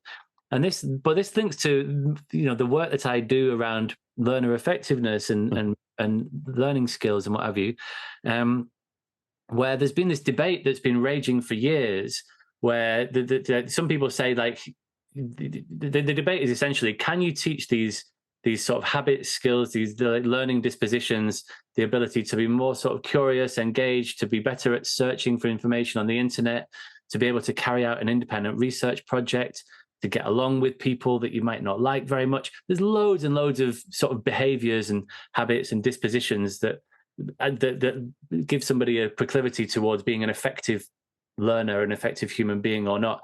And the ability to develop those things is very limited, I think, in the context of subject learning, and that's not the forum to do it. And that's why I advocate for this stuff to be taught separately, right? To have a separate, to carve out some time in the curriculum where you can do that stuff. And that's what we did in the study that I ran at a local school in the hometown that we share. And that went really well. We carved out a big chunk of time. Those kids took part in over 400 lessons over 3 years, over Key Stage 3, of these what we then called learning skills lessons, which were very sort of project-based, very open-ended. There was lots of choice in there. They could choose what they did their projects on. They could choose to abandon that topic halfway through the term if it wasn't working and do something else. We had like philosophical inquiry lessons where they chose what we talked about. There was choice riddled throughout that whole thing. And I wouldn't expect that to spill over into other subject areas. I think that these two things can sit happily alongside one another. And that's been the case. We've replicated this in other schools, mainly internationally, because, in England, the policy direction has been pointing in a different direction for the last 13 years or so, although it looks like that might be about to change. But we've replicated these findings. We've seen, kids performing much better in tests of subject learning, even though they're spending less time on subjects because they're doing this stuff. And so they're able to do more with less, as it were. And so that's where I've made a note, which is like to question you on this, because when you were talking about meta motivation, that thing that we were talking about earlier, the highest level of buy-in, you describe meta motivation as the ability to monitor and regulate your own motivational levels. And we can do this by teaching kids the ideas in this book, along with the stuff about memorable teaching and self-quizzing and all of that stuff that can help them to organize information and build schema. And then you say that meta motivation is best taught within existing lessons rather than as a standalone subject. And I would very much like to persuade you that might not be the case. I suppose the only reason, or the main reason that I pushed for that in the book was because of my understanding of the kind of difficulty of transfer, I suppose. Yeah. And so, if you're finding that actually students are able to transfer these kind of habits and dispositions into other contexts, then that kind of raises a question about my recommended approach. But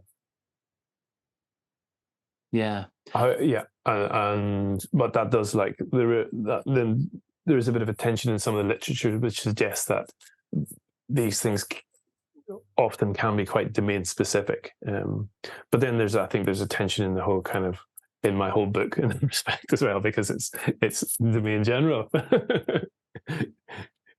Yeah, well, isn't that interesting? Then the next episode of this podcast that's coming out is with Christian Bockhover, who you may be aware of, and it's all about that domain general, like generic skills stuff. So keep an ear out for that, because it's a really interesting conversation, that one.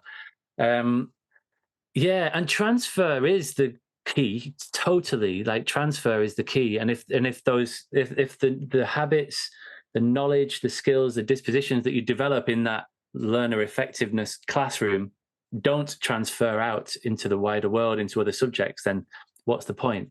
And the literature on transfer is quite complex, as you know, and I think that the key is essentially that transfer doesn't happen automatically. often. Even near transfer doesn't happen automatically. But that's not to say that it can't happen at all. Like if this transfer didn't happen, like what would be the point of school? Like it was, life would be pretty hard if right, life transfer, isn't it? what are we doing here? Damn it. So the transfer obviously can happen, but you can carefully manage that process. So we used to do things like transfer plenaries and constantly asking kids to make connections between how they learn in this subject, how they learn in the learner effectiveness classroom, and how they learn across the piece, so that they can start to see school as a much more joined up affair. And then there's also transfer in to subject learning across the curriculum, which you can facilitate with shared languages of learning, shared pedagogical practices, so that things seem a lot more seamless than they often do. You know, that thing where you shadow a pupil for a day, and it's really bewildering, isn't it? Because you're doing 5 just wildly different things for 5 hours of the day. And it's like, nobody would organize their day like that. Like, it's ridiculous to be throwing a javelin and then writing a poem and then doing a physics experiment and then whatever, doing some historical, pondering. It's very overwhelming, isn't it? But the key ideas of learning, the sort of architecture of learning, is invisible, but it's constant across all of those things. And like you say, that's an interesting tension, isn't it? That lots of these ideas it's a bit of both, isn't it? It's always a bit of both with the domain generic thing. Of course, there are generic traits.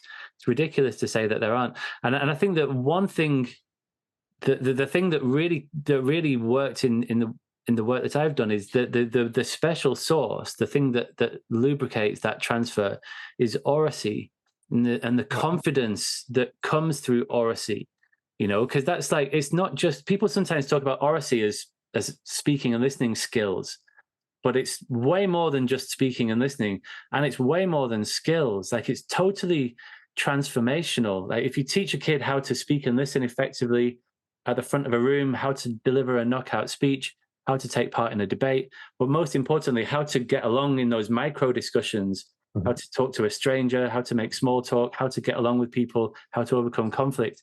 It's totally transformational. It changes how they think about themselves, how they think about how their peers view them, how their family members view them.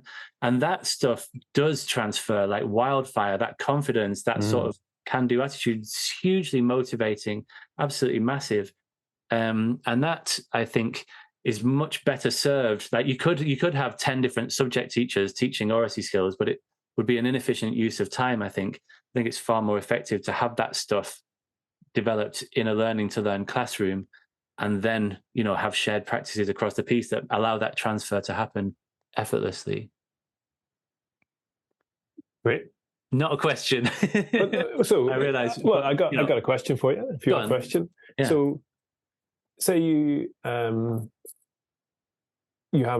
this. You had some lessons where you helped students to develop the practice autonomy, practice choice within an educational context. But then they go back into their subject lessons where it's not as productive for them to have that choice or to make those choices. Does that ever end up being a frustrating experience for students then? I don't know. I've heard that argument made before. I think that kids are a lot more adaptable than they realize. And especially if you make that clear, if you sort of make that explicit and say, in these lessons, you are going to have more choice. And also, I think that there's so much more that we could do. We could have little micro, like nano courses all throughout Key Stage 3. I was at a school last week and they kept saying that once they made their options, the kids kept getting buyer's remorse and they're chopping and changing loads throughout years 9 and 10. And often it's because they've never been in those lessons before. Like, why couldn't they have a little micro module of photography or hair and beauty or motor mechanics or whatever it might be at Key Stage 3? Why do we have these very sort of long-term sequential things that it's all like building on what's gone before, instead of just having something that's a bit more like a little carousel where we could, there's all kinds of ways that we could introduce more choice into schools. But I think if you do it in a transparent way, I don't think that you would meet that much resistance. I don't think that once they got a taste for choice, they'd just be like, why are you telling me what to do? I'm my own person. I don't think that would happen. And that hasn't happened in the schools that I've been working with on this way of doing things, Yeah, and also just the kind of like the power of context comes in as well. You just like in a different room, a different teacher, you just end up, being comfortable with the kind of different rules of engagement in that situation. And I think that there's another. We'll wrap up soon. I know you need to get off shortly. There's another conversation that I had recently, an episode with Ron Berger, which was just absolutely brilliant and speaks very strongly to this motivational thing. And it's all about quality. I'm sure you're familiar with his work and his brilliant book, An Ethic of Excellence. And one of the questions that I asked him was, because at his schools, in these expeditionary learning schools, the kids just pull out all the stops every time, and that's the water that they swim in. It's what they've done since they were 4 years old, and they just produce this extraordinary stuff routinely. And I was sort of saying, there are schools where that isn't the norm. The norm is the opposite of that. And actually, it's cool to have your hood up, and it's not cool to answer questions in class. It's not cool to volunteer for clubs and all of that stuff. It's just like there's an anti-school, anti-adult sort of norm, which is very, very strong and pervasive. And I asked him, like, how do you flip that switch? And the answer that he gave was really interesting, where he sort of said that it's learning that matters, right? So it's like, that you come up with ways of framing the learning in a way that it feels like that it really matters, that people are going to be paying attention in the wider world, that this is not just a paper exercise that's going to end up in the recycling bin. And so he talked about a story of a school in the States that was a bit like a Peru, lots of kids who've been kicked out, have been excluded from previous institutions. And they gave them this topic or a project where they said, there's all these war veterans in our community, and, they've got all these interesting stories to tell about their time in World War II, and they're not going to be around for much longer. They're a dwindling population, and nobody's really told their story. And so we want to tell their story, and we want to write a book about it and capture these stories while they're still with us. And so we're going to go and interview all these people. And the kids just said at first, like, well, you've picked the wrong kids. That sounds amazing, but we're not that, that's not us. And then they said, well, no, we do think that you can do it. But, if we're going to do this well, then you need to know how to interview people, for example, because sometimes they just clam up, and you need to know about different types of questioning. So they got some local journalists to come in to help them to learn about interview techniques. And then they were like, obviously, we need to know a lot about World War II so that we know what we're talking about. So it's a nice way of framing what would otherwise just be, today, kids, we're going to learn about the Nazis or whatever, like with just apropos of nothing. And just taking that little bit of time to frame it and to give it sort of meaning. And Ron Berger's whole thing is just quality. We were talking about progressivism and traditionalism, and he just said, it's all well and good to sort of define yourself in one tradition or another, but the most important thing is, like, are you aiming at producing amazing quality stuff? And if that's happening in a traditional classroom, I would want my kid to be in there. But the reason that he leans more in a progressive direction is that he says that there's just so much more scope for expansive work of quality in a progressive tradition, whereas in a traditional tradition tends to be much more about passing exams, essentially. But focusing on quality and work that matters, it seems, is just a super powerful way of getting in front of that whole motivation question. And I'm not sure how good schools are at doing that across the board, with honourable exceptions. Yeah. I thought about this hard whenever I was writing the book, about having a section around trying to increase the perceived value of the stuff you're learning. I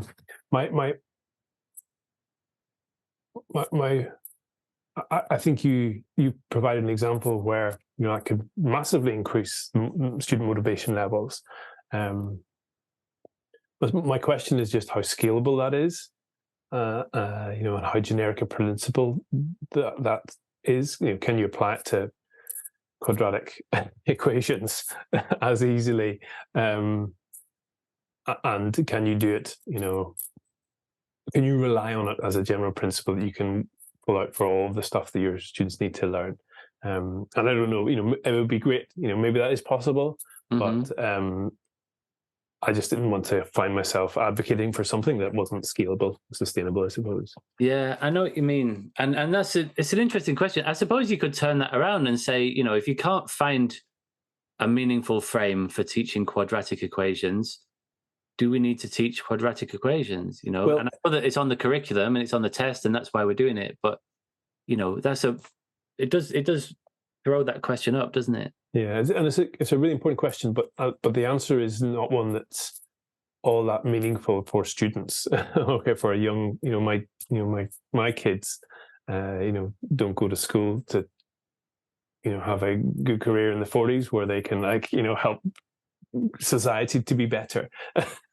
They're interested in playing Minecraft after school, and so even if we do get to the point where we're able to answer that question about why quadratic equations, it might not necessarily be the thing that is the right answer for a student.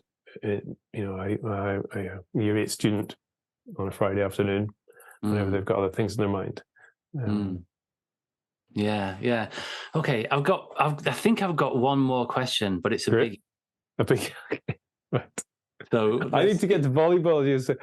We got like 4 minutes to tackle a big question. Let's go. Okay, so here's my concern, right? So I love your work, right? I think it's brilliant. This high impact series is brilliant, and we haven't had time to get into the last one, developing expert teaching, but it's really important, and the sense of moral purpose comes through really strongly in your writing. That you think that the way that we think at the end of developing expert teaching, you sort of say that this is the cutting edge almost of civilizational improvement, right? That transmitting, getting teacher effectiveness. If we can figure out how to scale up teacher effectiveness, that we can rapidly advance civilizational progress. Almost, it was almost sort of pretty big claim, but yeah. I think that's it. Yeah. And there's that famous H.G. Wells quote that civilization is a race between education and catastrophe. Oh right! That's amazing. That's incredible. Yes. And my concern, and the whole point of this podcast, I suppose, and the wider work that I do on the Rethinking education side, part of my stuff is trying to help schools get better at what they do, much like you do, and the other half is trying to reconfigure the system because I'm just not sure that creating more effective teachers within the current paradigm is going to get us from where we are to where we want to be.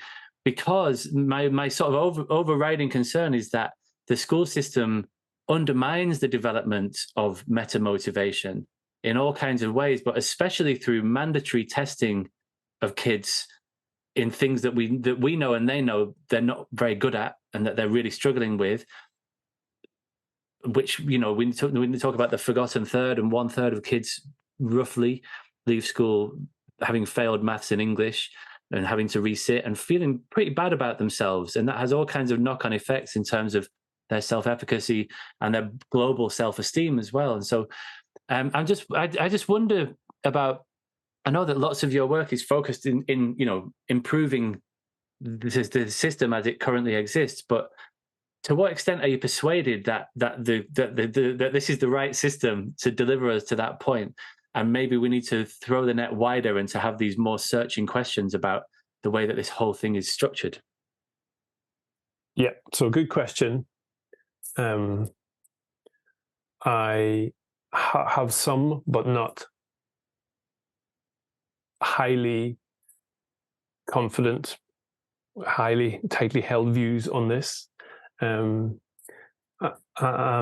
think, firstly, as you see from my work, I think it's important. The work of education is too urgent and important to wait around for system change to make a difference, and so hence why I try to provide insights that will help teachers to improve what they're doing within the current system right now. Is the system itself broken? I think one answer to that is that I think you kind of painted some aspects of schools in a bit of a negative light compared to how I'd see it. I think schools are, when you take a big step back, schools are like the school system is an incredible system, incredibly productive, amazing what it does. Mm. You know, the amount of stuff that people know at the end of school.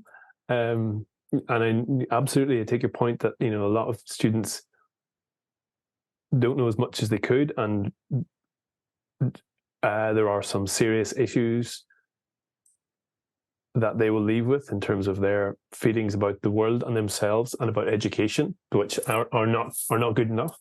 But by and large, in general, on average, it's a pretty incredible system. And so I think my position is much more of one of incrementalism rather than revolutionism, I suppose. I'm an incrementalist, probably a bit like Harry, you know, if you got into the weeds with him on this stuff. I'd really like us to basically just continue to iterate, a bit like an engineer again.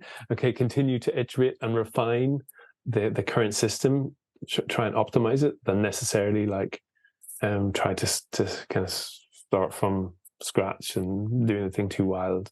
Because I think the thing that the system we have at the minute is great, and even within itself has vast potential to be even better. And so it's that potential that I'm really interested in tapping, rather than kind of like trying to, you know, tear it down and build something else. Because even if you did that, there's still no guarantee that it would fulfill its potential either. So, you know, it comes back to your implementation science piece a bit, James. You know, like it's part of it is how we like do school, how we make school the best that it can possibly be. And there are all sorts of limits as to, you know, why it's not at the minute. And, you know, the last thing in that expertise book I talk about is the role of societal perceptions and how they end up having a bit of like a drag effect, a frictional effect on the ability for the school system to keep getting better.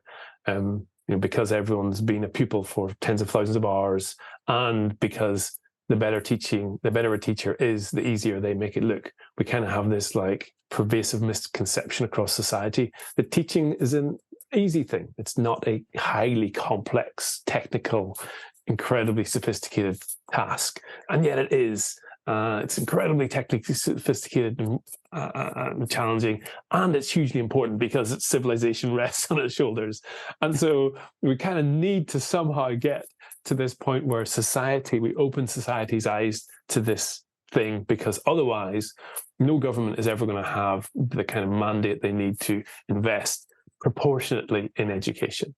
And so, yes, let's work together to try and figure out ways. We're going to have to innovate hard on this, but figure out ways to help society better appreciate the vast value and technical complexity of teaching in schools. I love it. And I think that you're the man for the job, Peps. They have these sort of like Peps is going to do it.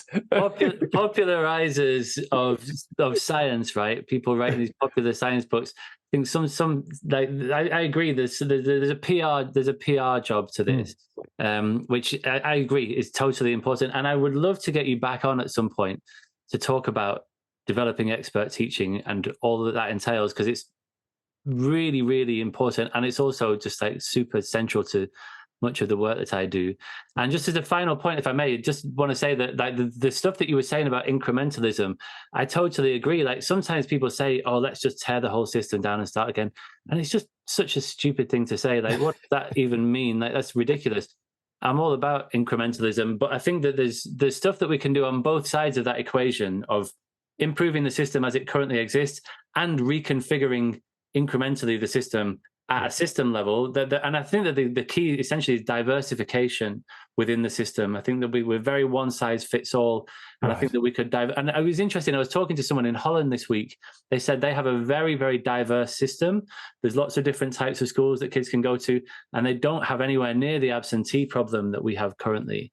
And I think that that's interesting, because I thought, you know, it seems like maybe because every kid feels like there's a place that suits them and their proclivities, and therefore it's just a lot more adaptable, responsive system that is less problematic. And so That seems like a good idea to me.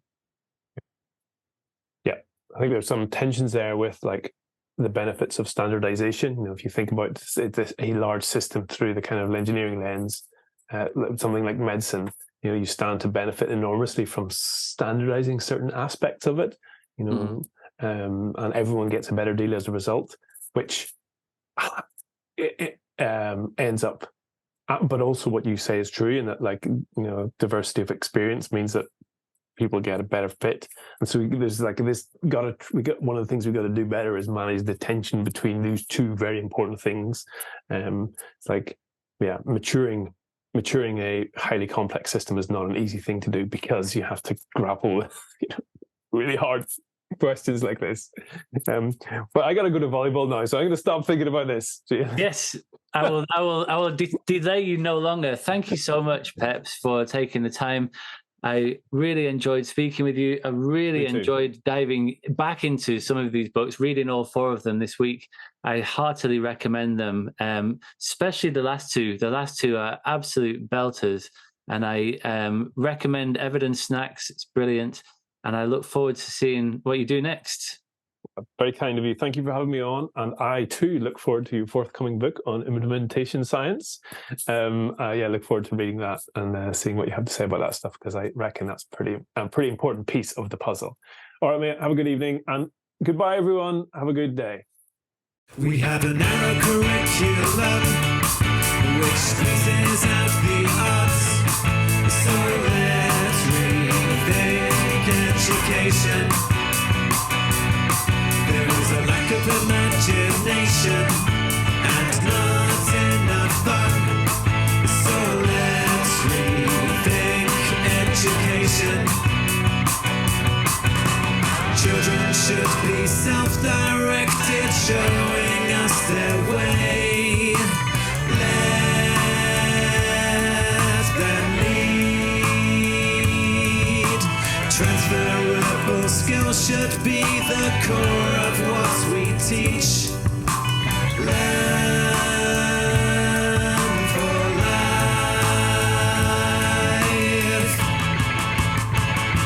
So let's trust, let's be brave. Let's do what's right and not what is required. Let's have fun, let's explore. Let's bring back the love, forget the fear of being fired. We're forced to rank the children as Ofsted ranks the schools. So let's rethink education. We have a lack of agency. We're trapped inside the system. So let's rethink education. A place of transformation that embraces community. School is the heart. A place to dream, a place to play, a place to think and love. Feeling free. So let's trust, let's be brave. Let's do what's right and not what is required. Let's have fun, let's explore. Let's bring back the love, forget the fear of being fired. Let's trust, let's be brave. Let's do what's right and not what is required.